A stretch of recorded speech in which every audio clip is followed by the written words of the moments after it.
안녕하세요. 오늘도 사연살롱을 찾아주셔서 감사합니다. 저는 조금 나이인 40살에 새 인생을 살게 된 여자입니다. 여러분은 기적을 믿으세요? 저는 기적을 믿지 않던 사람입니다.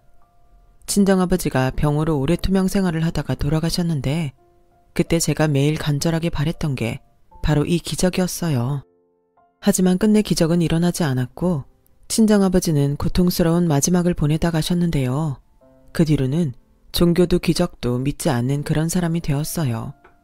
그리고 제가 결혼할 당시 제법 잘 살던 친정은 아버지가 돌아가시면서 급격하게 가세가 기울기 시작했고 친정이 어려워지자 저에게 늘 잘해주던 남편과 시어머니의 태도가 거짓말처럼 변해버렸는데요. 한마디로 잘 사는 집 딸이라는 타이틀을 사라지니 그때부터 저를 무시하기 시작하셨죠. 참 서러웠어요. 아버지도 안 계시고 친정도 어려워져서 힘든데 남편과 시어머님까지 그렇게 변하니 심적으로 너무 힘들더라고요. 하지만 그래도 저는 살 수밖에 없었는데 그건 바로 아이들 때문이었네요. 남편은 걸핏하면 이혼하고 싶으면 언제든지 이혼해도 된다고 말했지만 아이만큼은 저에게 줄 수 없다고 했거든요. 그렇다 보니 아이들 없으면 살 수 없었던 저는 이혼할 엄두도 내지 못했고 겉으로는 아무 문제가 없는 부부였지만 사실상은 남편과는 남보다 못한 사이로 오랜 시간 살았죠. 그러던 어느 날이었어요. 남편은 저와 아무런 상의도 없이 통보하듯 이런 말을 했어요. 아무래도 이 집 팔아서 회사 자금 문제를 해결해야겠어. 뭐? 이 집을 판다고? 그럼 우리 식구는 어디서 살아? 집을 팔아야 할 만큼 회사가 어려워? 어려우니까 팔자고 하지. 내가 미쳐서 집을 팔자고 하겠어? 그리고 엄마 사는 집 있잖아. 어차피 명호 독립하고 혼자 계시는데 우리가 들어가서 지내면 돼. 이미 엄마도 그러라고 하셨고. 에휴, 돈 나올 처가도 없는데 어쩔 수 없잖아. 설마 이 집 살 때 장인어른이 보태줬다고 반대하는 건 아니지? 아니 그건 아니지만 그래도 말을 왜 그렇게 해? 돈 나올 처가가 없다니. 내가 뭐 틀린 말 했어. 사실 그대로 말한 것 뿐이잖아. 집 팔기 싫으면 당신이 나가서 돈 좀 구해 오든가. 그럴 재주도 없으면서 그냥 군소리 하지 말고 이사 준비나 잘해. 가서 우리 엄마한테도 잘하고. 어쨌든 우리 엄마 신세 지는 거잖아. 안 그래? 저는 솔직히 내키지 않았어요. 시어머님과 사이도 친정이 어려워지고부터는 좋지 않았는데 함께 살면 싫어도 시어머님을 매일 봐야 하니 앞이 캄캄하더라고요. 하지만 남편 말대로 저는 남편을 도울 능력이 없었기에 남편의 결정에 반대도 할 수 없었는데요. 그래서 죽기보다 싫지만 시어머님과 합가를 할 수밖에 없었어요. 그나마 다행인 건 남편도 시어머님도 저희 아이들한테만큼은 변함없이 잘해줬다는 거였고 순진한 아이들도 아파트보다는 마당에 있는 할머니 집에 이사를 간다고 엄마 속도 모르고 좋아했어요. 그리고 시어머님도 저는 반갑지 않아도 아이들과 함께 산다니 좋아하시는 눈치셨는데 저희가 이사 가기 전에 아이들 쓸 방만큼은 도배도 새로 싹 해놓고 아이들이 쓸 가구도 새로 구입해 방마다 꾸며놓으셔서 아이들이 무척 좋아했어요. 그렇게 저만 빼면 모두가 행복한 합가를 하게 되었고 저는 지옥의 문이 열리듯 시집살이가 시작되었는데요. 아침에 일찍 일어나 밥을 꼭 챙겨 드시는 시어머니의 생활에 따라 저는 기상시간도 오전 7시에서 오전 5시가 되었어요. 거기에 남편은 대부분 저녁 10시 이후에나 집에 들어오기 때문에 뒤늦은 저녁을 차려야 했고 그렇게 식구들마다 다른 식사 시간을 챙기다 보니 저는 늘 주방에만 있게 되었죠. 흡사 가정부와 다를 게 없었어요.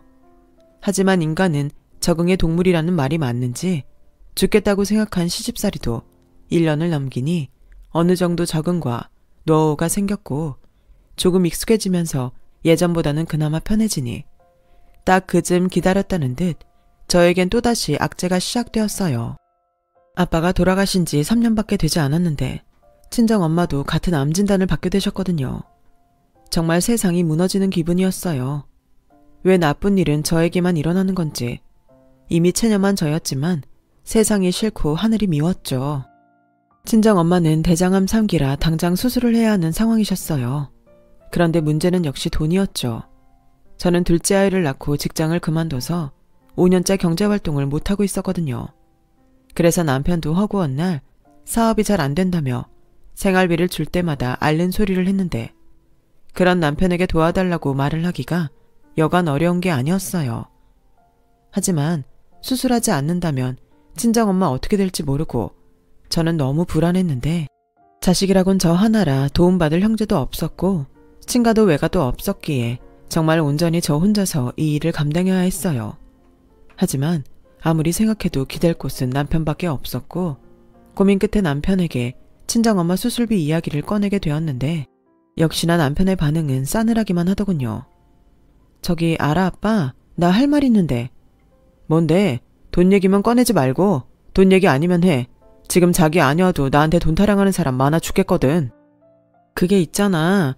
전에 우리 집 판 거 전부 다 쓰고 없는 거야. 사실은 우리 엄마 수술을 해야 돼서 돈이 필요해. 뭐? 수술? 왜 또? 대장암이라 당장 수술해야 하거든. 또 암이라고? 아니, 니네 집은 왜 뻑하면 암인데? 장인어른 투병한다고 그렇게 있는 재산 다 까먹더니 이번엔 내 재산 까먹으려고? 왜 말을 그렇게 해? 그리고 내가 따지지 않았지만 우리 살던 집 절반은 우리 아빠가 보태준 거잖아. 그래서 나더러 받은 거 있으니까 장모님 병원비를 내라는 거야? 내가 그럴 돈이 있을 것 같아? 오죽 힘들면 살던 집까지 팔고 여기 얹혀 살겠냐고. 너도 생각을 좀 하고 말해라. 진짜 너무해. 나야말로 지금 얼마나 힘든 줄 아나? 내가 의지할 사람이 자기 말고 어딨어? 그리고 말 나온 김에 하는데 자기나 어머님 우리 친정 어려워지니까 사람 무시하고 함부로 하고 내가 애들 때문에 이혼 못하는 것 같으니까 더 그러는 거야? 또 시작이냐? 내가 말했지. 못 살겠으면 이혼하자고. 그런데 자기는 애들 때문에 이혼 못한다며. 그렇다고 능력도 없는 자기한테 내가 우리 애들을 맡기겠어? 말도 안 되는 소리지. 됐고 장모님 병원비는 딴 데서 알아봐.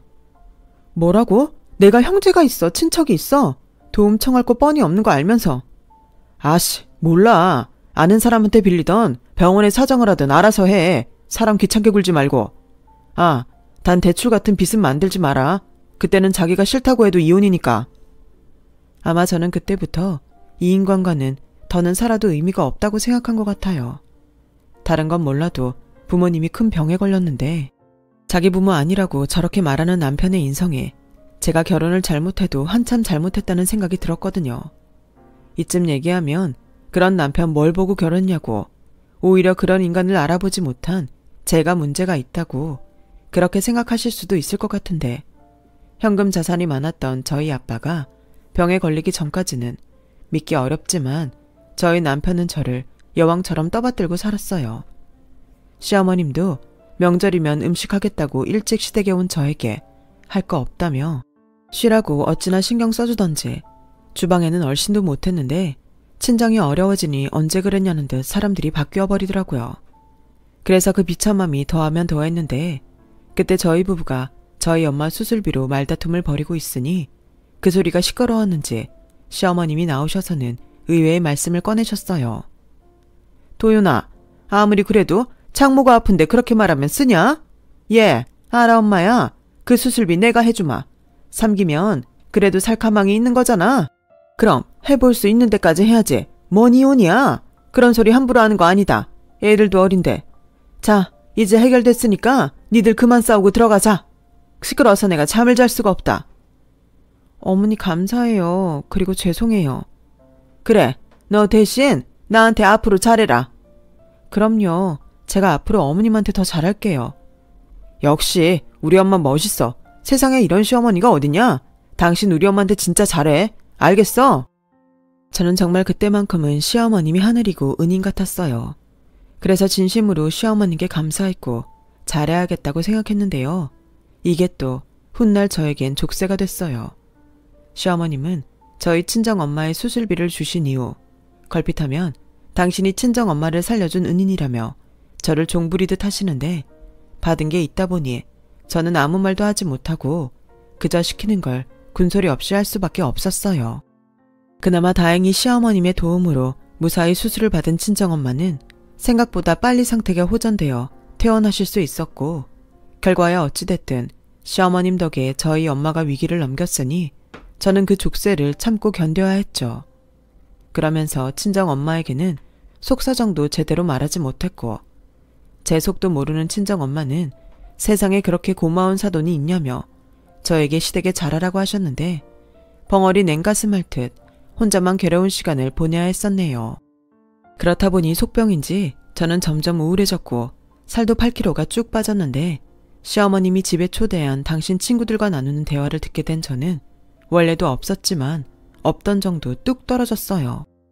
근데 자기 며느리 못 보던 사이에 살이 많이 빠졌네. 자기가 시집살이 아주 혹독하게 시키는 거 아니야? 시집살이는 무슨, 내가 사도 남 수술비까지 낸 사람이야. 나 같은 시어머니가 세상 어딨다고 그런 말을 해. 제가 살 빠진 건 여기서 규칙적으로 생활하니까 살이 저절로 빠진 거지. 얼마나 보기 좋아? 요즘 젊은 여자들 살 뺀다고 약 먹고 비싼 운동하고 그런다는데 다 쓸모없어. 그건 그래. 살림하는 게 보통 체력이 필요해. 그냥 제때 밥 먹고 움직이면 빠지는 것을. 난 자기 며느리 보기 좋다. 우리 며느리는 볼 때마다 불어있어. 뭐라고 한 소리 하고 싶은데 또 시애미가 뭐라고 했다고 내 아들한테 지랄할까봐 내가 참는다니까. 너도 참 이해가 안 간다. 그렇게 며느리 눈치를 보고 사냐? 요즘은 나 말고도 다 그렇게 살아. 자기처럼 큰소리치고 사는 시애미 없다니까. 이게 다 자기 며느리가 착해서 그렇지. 자기는 복도 많아. 남편 적당할 때 먼저 보내고 자식 농사도 잘 지어서 이렇게 큰소리치고 살잖아. 이제 둘째 며느리만 잘 보면 되겠네.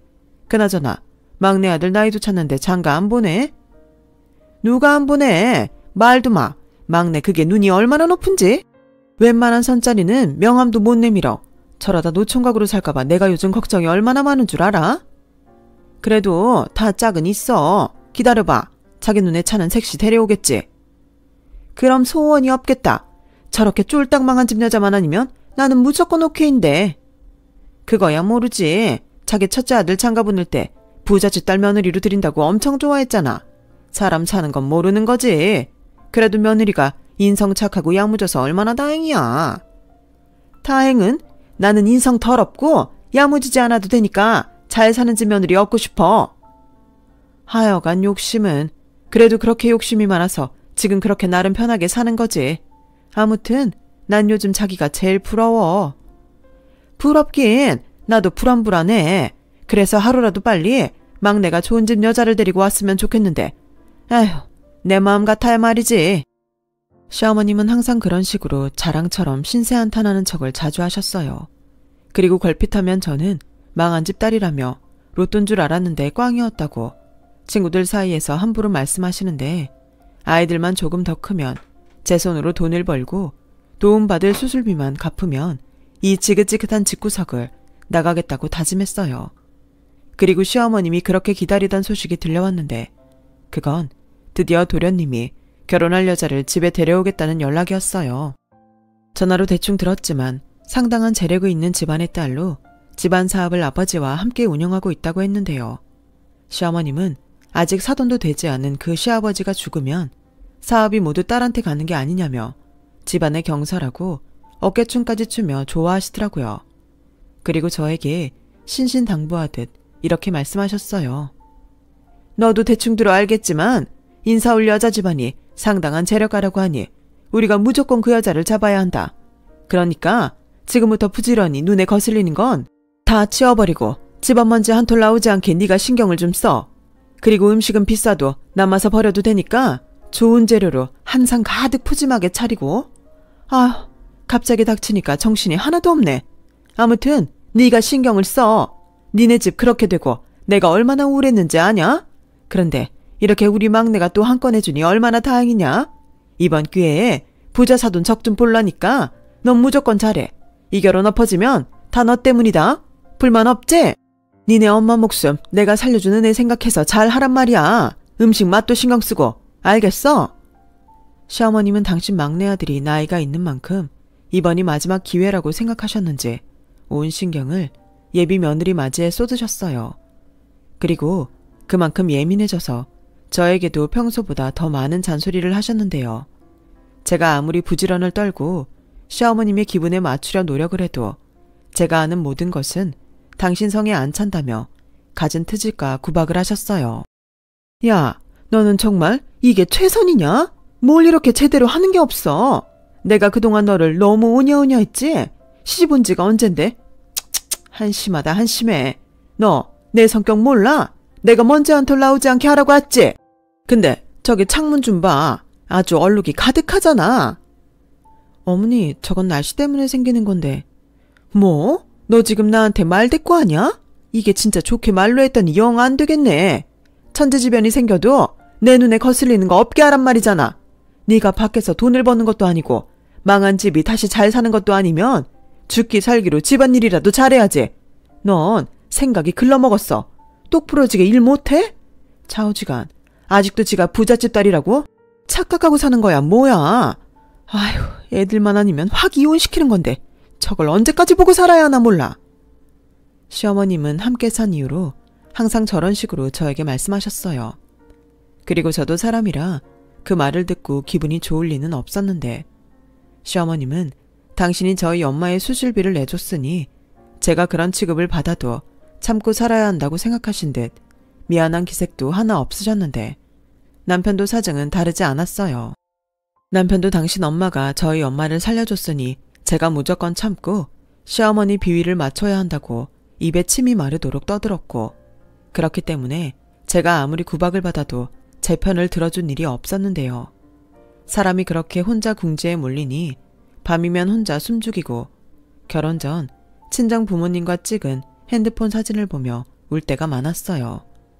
하늘나라에 간 아버지도 보고 싶고 아무리 상태가 호전되어 퇴원했다고 하지만 집에 혼자 계실 엄마도 걱정이라 눈물이 절로 났는데 남편이 제가 우는 소리에 잠에서 깼다며 사진을 뺏고 짜증을 내더라고요.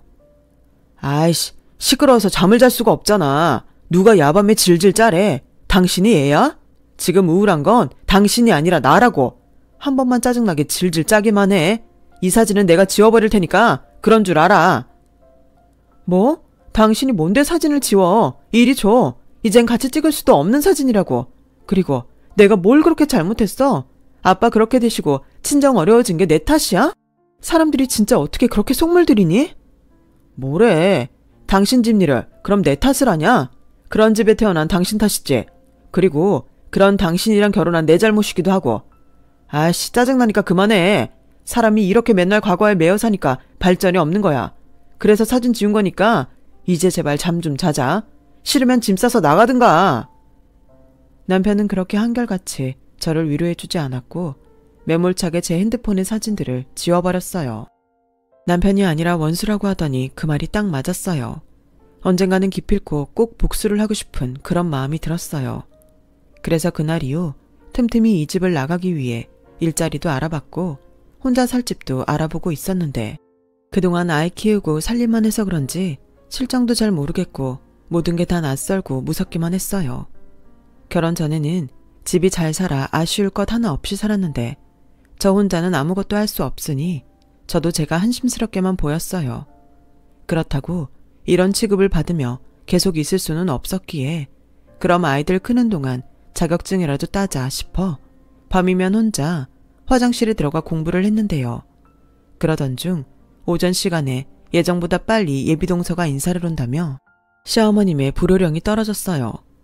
얘 큰일 났다. 다음 주에 온다던 막내가 오늘 저녁에 온대. 다음 주는 해외 출장을 가야 한다나?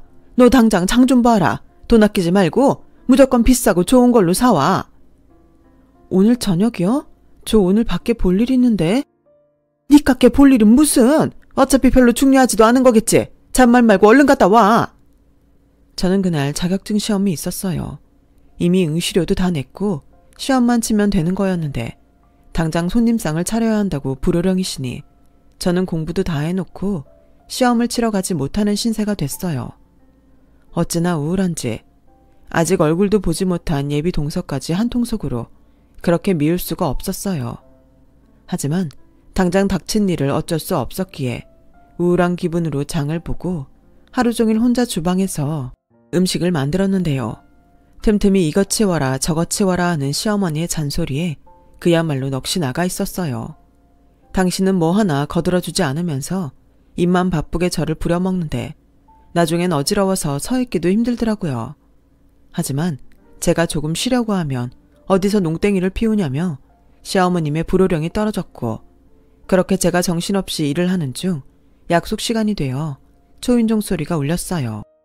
내가 나갈 테니까 너는 음식들 상에 세팅해라. 그 꼬질꼬질한 앞치마는 벗고. 인사 온 사람이 뭐라고 생각하겠냐. 내가 너만 부려먹은 줄 알 거 아니야. 좌우지간 너 오늘 잘해라. 알겠어? 그래, 엄마 말처럼 오늘만큼은 제발 실수 좀 하지 마. 엄마, 내가 가서 문 열 테니까 엄마는 천천히 나와. 저는 이제 그런 구박은 구박처럼 들리지도 않아 영혼 없이 사람 수만큼 수저를 놓으며 식탁에 음식을 세팅했는데요. 오늘의 주인공이 왔는지 현관에서부터 거슬리는 시어머님의 가식 넘치는 웃음소리가 들려오더군요. 어서 와요. 얼마나 보고 싶었다고. 오느라 힘들었죠? 아니요. 저야말로 갑자기 일정에 차질이 생겨서 이렇게 불쑥 찾아와 죄송해요. 연락받고 많이 당황하셨죠? 당황은 무슨, 어차피 한 식구 내 사이인데. 그래서 별로 준비는 많이 못하고 평소 우리 식구 먹는 대로 준비했는데 괜찮죠? 그럼요. 저는 오히려 그게 더 좋아요. 어쩌면 말도 이렇게 예쁘게 할까? 자, 어서 들어가요. 밥부터 먹고 우리 천천히 이야기나 하도록 해요. 엄마, 나도 왔어. 어째 같이 왔는데 엄마 눈에는 나는 안 보이나 봐. 봤어. 근데 오늘 주인공은 네가 아니잖아. 너는 괜히 그래. 치, 봤지? 우리 엄만 이렇게 며느리만 챙겨. 형수한테도 똑같다니까.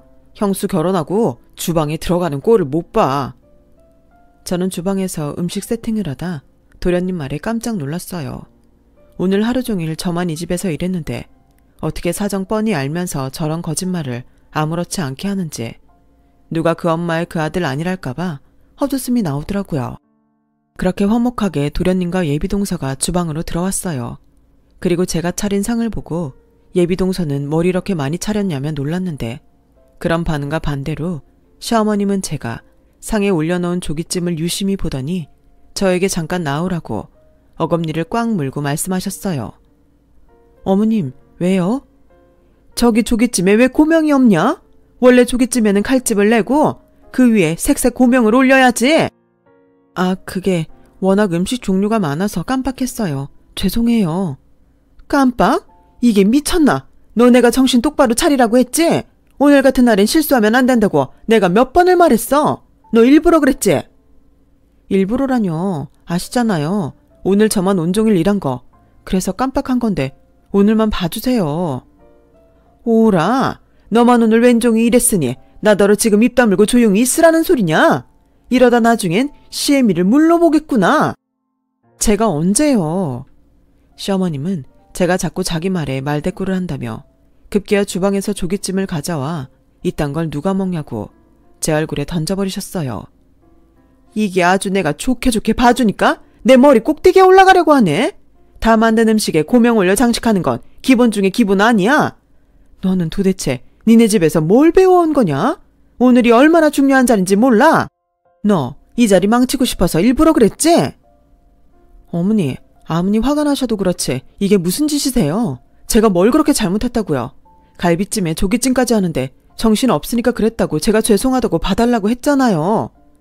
조용히 안 해. 너 일부러 다 들으라고 큰소리 내는 거지? 이게 아주 말이면 단 줄 알아? 이게 네 엄마 살려주고 오갈 데 없는 거 받아준 시어머니한테 할 행동이야. 너 다 필요 없고 내가 네 엄마 살려준 돈 당장 내놔. 그리고 이 집에서 너도 나가라. 네, 저도 더는 이런 집에 있고 싶지 않네요. 지금까지는 그래도 저희 애들 보고 참았는데 저도 더는 못 참겠어요. 제가 수술비는 어떻게든 갚을 테니까 이혼하겠습니다. 됐죠? 근데 제가 그동안 이 집에서 일한 거 다 위자료로 챙겨받을 거예요. 이게 끝까지? 시어머님은 끝내 자기 화를 못 이기시고 제 머리채까지 잡으셨어요. 그리고 저도 이판사판이라는 생각에 곱게 세팅된 시어머니의 머리채를 똑같이 잡았는데요. 거실에서 큰 소리가 나자 남편을 비롯한 저희 아이들, 그리고 도련님과 예비동서까지 거실로 나와 저와 시어머님의 모습을 보고 경악을 금치 못했어요. 남편은 서둘러 저와 시어머님을 떼어놓았고 저에게 무슨 짓이냐며 소리치며 제 뺨에 손을 올렸고, 저도 그때는 무서울 게 없어 질세라 남편의 뺨에 더 세게 손을 올려버렸어요. 어찌나 짝 하는 소리가 크게 나든지 시어머님의 눈이 튀어나올 듯 커졌는데, 저와 시어머니는 제가 남편을 때렸다는 이유로 다시 서로를 죽일 듯 몸싸움을 벌이게 되었죠. 그리고 그때였어요. 아까부터 놀라서 가만히 있던 예비동서가 저에게 달려와 아가씨, 아가씨 맞죠? 라며 말했고 그 말에 시댁 식구들은 물론이고 시어머님이 놀라 예비동서를 빤히 쳐다봤는데 예비동서는 저만 보고 계속 아가씨가 맞지 않냐며 되물었어요. 아가씨라니 나를 알아요? 알죠. 저예요. 진경이. 아가씨 집에 운전하던 최 기사님 딸이요. 정말? 네가 정말 진경이야? 그 꼬맹이였던? 저는 놀라서 남편에게 맞은 뺨에 얼얼함도 잊었어요. 예비동서라고 인사 온 사람이 제가 어릴 때 동생이 없어서 동생처럼 아끼던 아이가 진경이었고 진경이는 저희 아버지가 타던 차를 운전하시던 기사님이셨는데 워낙에 성품이 성실하시고 꼼꼼하셔서 저희 아빠가 운전만 하기는 아깝다며 사업을 해보라며 자금까지 지원해 주셨던 일이 있었어요. 그리고 엄마 없이 최 기사님이 홀로 키운 진경이가 너무 가엾다며 저희 집에 방까지 내어 함께 산 시간이 있었는데 저와 저희 부모님이 괜찮다고 해도 최 기사님이 진경이에게 저를 아가씨라고 부르게 했는데 그래서 저를 보자마자 아가씨라는 말이 나온 모양이었죠. 아니 어떻게 네가... 저야말로요. 아가씨가 왜 여기서 이런 취급을 받으세요? 이러지 마시고 저랑 같이 나가세요. 속이 지금 무슨 말을 하는 건지 모르겠는데 우리 며느리를 알아요? 아가씨라니 이게 다 무슨 일인지 설명을 좀 해줘야 하는 게 아닌지. 설명이요? 네 해드릴게요. 이 아가씨는 저희 가족의 평생 은인이세요. 지금의 저희 가족이 있게 해주신 귀한 분 자녀시라고요. 아니 도대체 이게 무슨 짓이에요? 이 생선은 아까 상에 올라가 있던 건데 설마 이걸 몰상식하게 사람한테 던진 거예요? 아니 그게 나는 중요한 손님이 오는 자리니까. 됐어요. 하나를 보면 열을 한다고 어떤 집구석인지 한눈에 알겠네요. 명우씨 우리 결혼 얘기는 없던 걸로 해. 아가씨 나가요. 잠깐만 이렇게는 못 나가지. 무슨 오해가 있나 본데? 나 원래 그런 사람 아니에요. 오늘은 좀 예민했는데. 아휴 네가 좀 말 좀 해줘라. 내가 니네 엄마 수술비도 대신 냈잖아. 네 그러셨죠. 그리고 그걸 빌미로 저를 얼마나 괴롭히셨어요. 어머님이야말로 일부러 그러신 거죠. 저 꼼짝 못하라고 일부러 저희 엄마 수술비 대주신 거 아니세요? 저는 그래도 감사했어요. 저희 엄마 덕분에 수술 받고 고비 넘기셨으니까요. 그런데 어머님이랑 당신은 계속 그걸 족쇄로 나를 부려먹으려 했잖아요. 여보, 우리가 언제 또 그랬다고. 화 풀어. 나도 식구들 먹여 살린다고 여유가 없어서 그런 거야.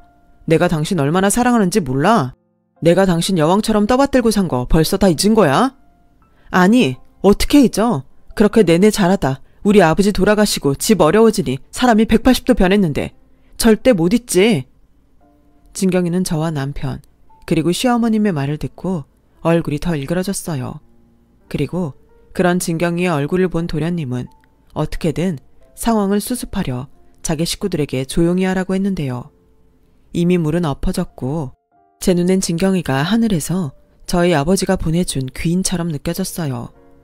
벌써 20년도 넘은 세월이었는데 진경이가 나를 알아보고 어떻게 저를 시궁창에서 구해주다니 그 순간은 모든 게 다 기적 같더라고요.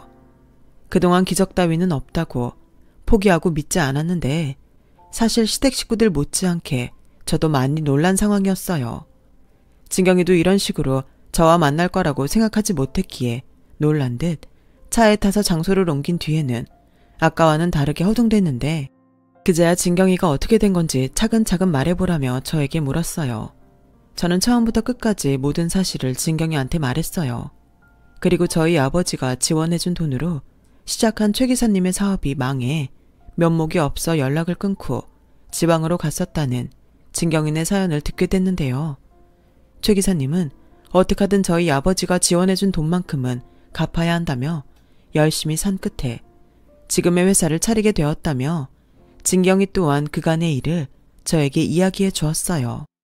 그리고 예전에 저희가 살던 집도 찾아갔었는데 저희가 이사를 가버려 찾을 방법이 없었다고 했는데 이렇게 만나게 될 줄은 꿈에도 몰랐다며 지금은 성공한 사업가가 되신 최 기사님에게 진경이가 연락을 했죠. 최 기사님은 진경이의 연락을 받고 정말 총알처럼 저를 데리러 오셨어요. 그리고 저희 아버지가 돌아가셨다는 소리를 듣고 은혜도 못 갚았는데 어쩌냐며 펑펑 우셨는데 저희 엄마까지 암에 걸렸다는 말을 들으시고는 이제부터는 아무런 걱정하지 말라며 제 손을 꼭 잡아주시더군요. 저는 눈물이 왈칵 쏟아졌어요. 돌아가신 아버지가 제 앞에 다시 나타난 것처럼 그 손이 얼마나 따뜻한지 눈물이 그치지 않았어요. 그리고 최 기사님은 수술비가 얼마냐며 그깟 돈 당신이 대신 주겠다고 자기 믿고 당장 이혼하라며 흥분을 감추지 못하셨는데, 그러면서 당신 딸인 진경이에게도 그런 짓과는 사돈을 맺을 수 없으니 다시는 도련님을 만나지 말라고 신신당부하셨어요. 아빠가 말 안 해도 나도 그럴 생각이야. 내가 아까 얼마나 놀랐는 줄 알아? 세상에, 사람한테 생선 접시를 던지는 시어머니가 어딨어? 아가씨, 이번에도 아가씨는 제 은인이세요. 그것도 모르고 그 집에 시집갈 뻔했어요. 지금 생각해도 온몸에 소름이 돋아요. 이 인간은 내가 끝났다고 하는데 왜 자꾸 전화를 하는지 내일 당장 전화번호부터 바꿔야겠어요. 그래도 사랑하는 사이 아니었어? 괜히 나 때문에. 아니죠. 아무리 사랑해도 그런 집은 걸러야죠. 아가씨도 내일 당장 이혼 절차 밟으세요. 고마워. 그리고 이제 나 아가씨 아니야. 언니라고 불러. 아가씨라는 말 불편하다. 아유, 그건 안 되죠. 제가 그 꼴은 못 봅니다. 아니요. 아저씨도 이제 그만하세요. 따지고 보면 지금은 그럴 상황도 아니잖아요. 이제는 그냥 편하게 혜영아 하고 불러주세요. 아니, 그래도 제가 그렇게 불리고 싶어서 그래요. 아시잖아요. 저희 아버지가 항상 혜영아 하고 부른 거. 안 그러시면 저도 사장님이라고 부를 거예요. 아유, 무슨 그런 말을. 그럼 자격 없지만 사장님 대신이라고 생각하고 그러겠습니다. 네, 그리고 말도 놓으세요. 이렇게 제 앞에 다시 나타나 주셔서 정말 감사합니다. 저한테는 진경이랑 아저씨가 은인이세요. 감사합니다. 저는 그렇게 아버지가 돌아가시고 처음으로 의지할 곳이 생겼어요. 최 기사님은 다음날 바로 저희 엄마를 찾아가 당장 지낼 곳을 마련해 주시겠다며 당신 소유의 주택에 저와 저희 엄마를 지내게 해주셨고, 저희 엄마는 꿈인지 생시인지 모르겠다며 눈물을 보이셨는데요. 제가 그간 말도 못하고 남편과 시댁에서 수모를 당한 것을 알고 제 손을 잡고 얼마나 우셨는지 몰라요. 진경이는 이사를 마친 그날 이후 저에게 시어머니에게 수술비를 주고 애들을 데려오라며 일부러 현금 다발을 주었고, 저는 아이들을 데려올 생각에 떨리는 마음으로 다시는 가고 싶지 않지만 그 집을 찾아갔어요. 그리고 시어머니 면상에 돈다발을 뿌리며 아이들에게 엄마와 함께 가자고 말했는데, 아이들은 어안이 벙벙한지 제가 가자고 해도 꼼짝을 하지 않더니 이윽고 작은 애가 쭈뼛쭈뼛 저에게 오니 큰애도 저에게 오더군요. 그러자 시어머님은 저희 아들에게 안 된다며 돈을 줍다 말고 저희 아이들을 향해 오셨는데요. 안 돼, 얘들아. 할미랑 살아야지. 할미가 니들을 얼마나 사랑하는데. 그런데 할머니는 우리 엄마 싫어하잖아요. 맨날 일만 시키고 화내고. 그래서 그냥 저도 엄마 따라갈래요. 뭐야? 어떻게 니들이 할미를 배신할 수 있어? 할미가 너희한테 얼마나 잘해줬는데. 그래도 엄마한테 갈 거야? 할미가 말했지. 니네 엄마 거지라고. 가서 거지 새끼 할 거야. 괜찮아요. 우리 엄마니까. 그리고 할머니한테는 아빠가 있잖아요. 근데 우리 엄마한테는 아무도 없으니까 엄마랑 같이 있을게요. 들으셨죠? 애들은 제가 데리고 갈게요. 그리고 누가 거지예요? 전에는 능력이 없어서 애들 때문에 참았지만 저 이제 그럴 능력 있어요. 하시던 대로 돈이나 주세요. 그렇게 노래 부르시던 저희 엄마 수술비니까. 아, 그리고 제 담당 변호사님이 제가 그동안 여기서 구박받고 산 덕에 이혼도 아주 수월할 것 같다고 하시는데 어머님 아들한테도 그 말 꼭 좀 전해주세요. 못 믿겠으면 법으로 하라고 하시고요. 얘들아, 가자. 엄마가 여기보다 더 좋은 집에 살게 해줄게. 엄마 이제 다시 부자야? 엄마도 앞으로는 열심히 일해서 너희들 기죽지 않게 진짜 부자가 될 거야. 우와, 우리 엄마 짱 멋있다. 저는 그렇게 통쾌한 한 방을 날리고 아이들과 최 기사님이 마련해준 집으로 왔어요. 그리고 그곳에서 친정엄마와 함께 지내며 이혼 절차를 밟았고, 그 사이 사태 파악이 끝났는지 전처럼 완벽하게 태세 전환한 남편은 언제 그랬냐는 듯 저를 찾아와 빌고 또 빌며 이혼만은 하지 말자고 애원했어요. 전에는 남편이 이러면 통쾌할 거라고 생각했는데 실제로 닥치니 그것도 영 꼴 보기 싫어 됐다고 저를 붙잡는 남편의 손을 뿌리쳤는데 이 끈질긴 인간은 나중엔 다시 보기 싫은 자기 엄마까지 대동해 저에게 잘못했다며 마음에도 없는 사과를 시키더군요. 예, 내가 진짜 생각을 많이 해봤는데 내가 100번 1000번 잘못했다. 그냥 갑자기 니네 집이 그렇게 되니까 나도 모르게 화가 났어. 거기에 내 아들은 사업 잘 안 된다고 얹혀 살겠다고 하니까 괜히 네가 더 밉더라. 내가 정말 미안하다. 어른이면 어른답게 너를 받아줘야 했는데 내 그릇이 작았어. 아니요, 지금 또 상황이 바뀌었다고 이러시나 본데 저 이젠 안 속아요. 제가 그동안 얼마나 힘들었는데요. 그래, 내가 네 마음 다 안다. 얼마나 힘들고 내가 미웠겠니? 근데 내가 살면 또 얼마나 살아. 이번 한 번만 넘어가주면 내가 다시 너한테 함부로 하지 않으마. 너도 알잖니? 내가 우리 손주들 없으면 못 사는 거. 니들 그렇게 이원하면 걔들이 할미 보러 오겠어? 됐어요. 다 필요 없고요. 저는 마음 변하지 않으니까 이만 돌아가세요. 저희 엄마 아시면 제가 더 곤란하거든요. 아니지. 엄마, 여기 온 김에 장모님 건강 괜찮으신지 인사라도 하고 가자. 장모님, 저 왔습니다. 하나밖에 없는 사위 왔어요. 건강은 좀 어떠세요? 저 들어갑니다. 남편은 염치도 없는지 그 자리에서 큰 소리로 저희 엄마를 불렀고 이윽고 제가 말리는데도 집 안까지 들어가려 했어요. 그리고 남편의 소리가 들렸는지 그동안 충격 때문에 좀처럼 기력이 없던 엄마가 집에서 나오셨고 엄마 손에는 물이 가득 든 양동이가 들려 있었는데 어디서 그런 힘이 나셨는지 엄마는 거침없이 그 양동이의 물을 남편과 시어머니에게 쏟아버리셨어요. 아, 뜨거워. 이 옆에 내가 미쳤나? 이렇게 뜨거운 물을? 아씨, 장모님 미쳤어요. 이게 무슨 짓입니까? 그래, 뜨거운 맛은 잘 봤는가? 이게 무슨 짓이냐고? 그래서 니들은 내 딸한테 그랬어? 이 천벌 받아도 성에 안 찰 것들. 당장 꺼져. 이 집에서 당장 꺼지라고. 아니, 이보세요. 사람이 미안하다고 잘못했다고 빌러왔잖아요. 막말로 얘 때문에 우리 손해가 얼만지 아세요? 다 된 혼사가 깨졌어요. 책임지셔야죠. 제 덕에 목숨 건져놓고 지금 이게 무슨 짓입니까? 말 잘했네요. 내가 지금 살아있는 게 내 딸한테 얼마나 미안한 줄 알아? 차라리 그 돈 안 받고 죽었으면 죽었지.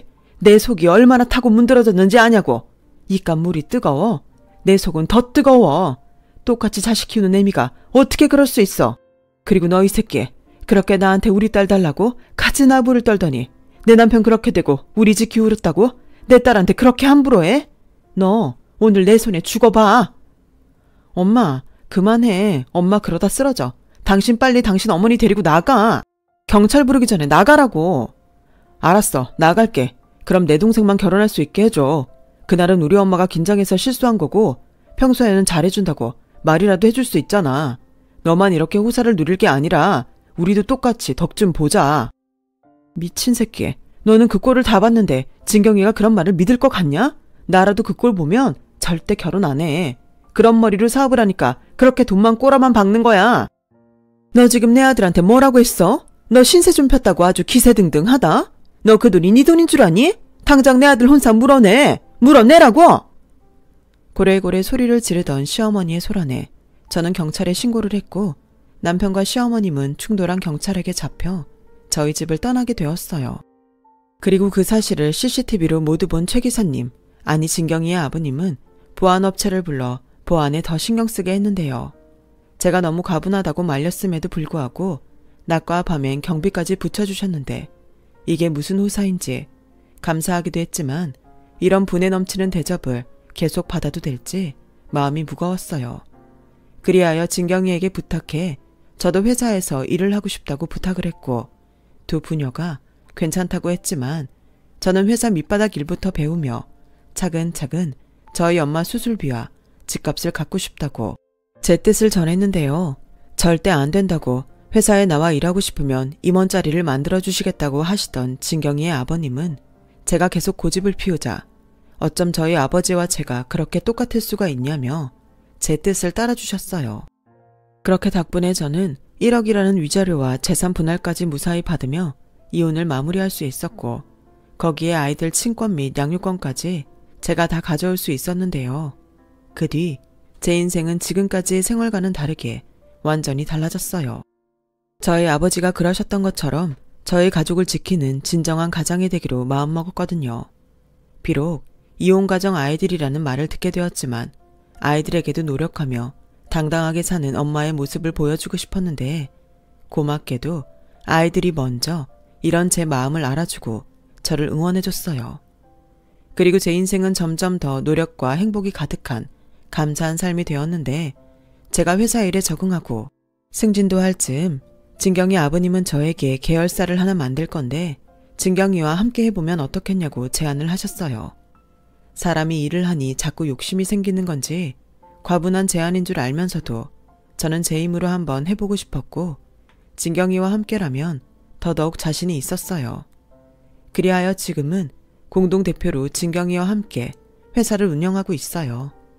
힘든 일이 없다면 거짓말이지만 그런 힘든 일을 해결하며 회사를 키워가는 일이 저에겐 정말 새로운 경험이 되었죠. 그러는 사이 감사하게도 저희 엄마는 암 완치 판정까지 받게 되셨고 제가 하지 말라고 말려도 집안일도 조금씩 하시며 몸도 마음도 다시 건강해지셨는데요.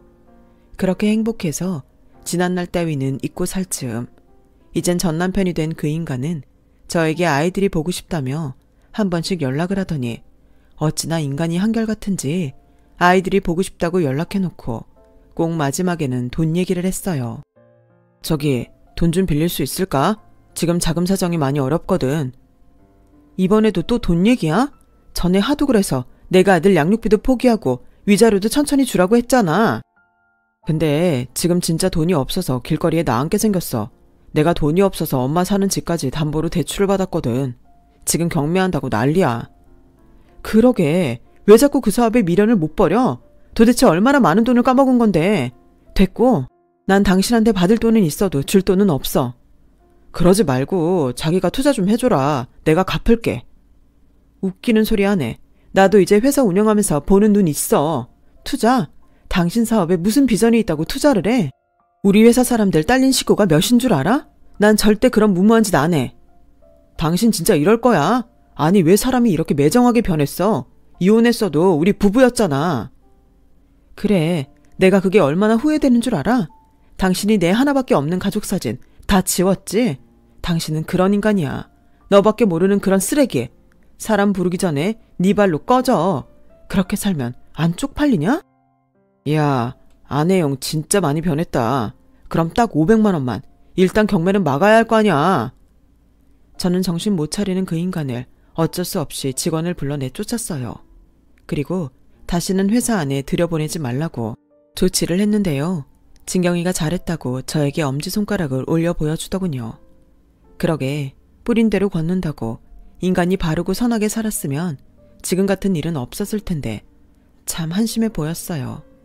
그와 반대로 지금은 옆에 없지만 저희 아버지가 뿌린 선행으로 지금의 저희 엄마가 이런 보답을 받게 되었으니 저는 앞으로 평생 감사한 마음으로 베푸는 삶을 살아야겠다고 다짐하고 또 다짐합니다. 한때는 저도 사람이라 전 남편을 비롯한 시어머니가 망하는 꼴을 제 눈으로 보고 싶다는 생각을 많이 했어요. 하지만 지금은 그 인간들이 어떤 삶을 살던 저와 저희 아이들 눈에 띄지 않았으면 좋겠고 저는 저대로 그 인간들은 그 인간들대로 자기 인생에 책임지며 살았으면 하는 바람입니다. 진경이를 통해 들은 바로는 도련님도 미련이 많이 남았는지 연락처까지 바꾼 진경이를 끈질기게 쫓아다니는 것 같았어요. 자기는 가족들과 연을 끊고 대릴사 위로 들어가 살 수 있다며 정말 이런저런 말을 하는 모양인데 형이나 동생이나 동상이몽이 따로 없는 거 있죠. 지금은 진경이와 저는 언니 동생하며 그야말로 친자매처럼 지내고 있어요. 어쩌면 동서지간이 될 수도 있었던 진경이는 지금은 연하인 새로운 남자와 멋있는 연애를 이어가고 있는데 결혼 생각은 아직 없다며 저에게 연애라도 해보라며 자기가 남자를 소개하겠다고 상화인데요. 저는 그간 당한 게 너무 컸는지 앞으로는 모르겠지만 아직은 누굴 만나고 싶은 생각이 없어요. 그래서 진경이를 보면 싫다는 말만 앵무새처럼 하고 있는데 지금은 엄마와 아이들을 위해 살고 싶은 마음뿐입니다. 그리고요, 저는 제가 겪은 기적으로 이젠 기적을 믿는 사람이 되었어요. 그리고 그 기적은 제가 베풀고 좋은 사람일 때 일어난다는 인간관계를 터득하게 되었는데요. 그래서 저희 아이들도 스쳐 지나가는 가벼운 인연일지라도 기꺼이 도움을 줄 수 있는 그런 선한 사람이 되길 바라며 그렇게 가르치고 있어요. 아직은 엄마의 말을 다는 이해하지 못하더라도 자기 아빠 같은 인간은 절대 되지 않길. 저는 오늘도 몸소 그걸 증명하기 위해 열심히 살아가려 합니다. 부모는 아이들의 거울이잖아요. 어쩌면 남편과 도련님도 삐뚤어진 거울을 보고 자라 그런 어른이 돼버린 건지도 모른다는 생각이 들어요. 그리하여 저는 매일 겸손하고 또 어제보다 오늘 더 훌륭한 엄마이자 한 사람이 되고 싶습니다. 저의 사연은 여기까지예요. 여러분의 삶에도 기적 같은 행복이 늘 함께하길 바라며 지금까지 저의 이야기 들어주신 모든 분들께 감사의 마음을 전합니다. 항상 건강하시고 좋은 일만 가득하시길 진심으로 바라겠습니다. 고맙습니다. 여러분, 사연 댓글에 응원과 현명한 조언 부탁드려요. 좋아요와 구독은 저에게 큰 힘이 됩니다. 오늘도 좋은 일 가득하세요.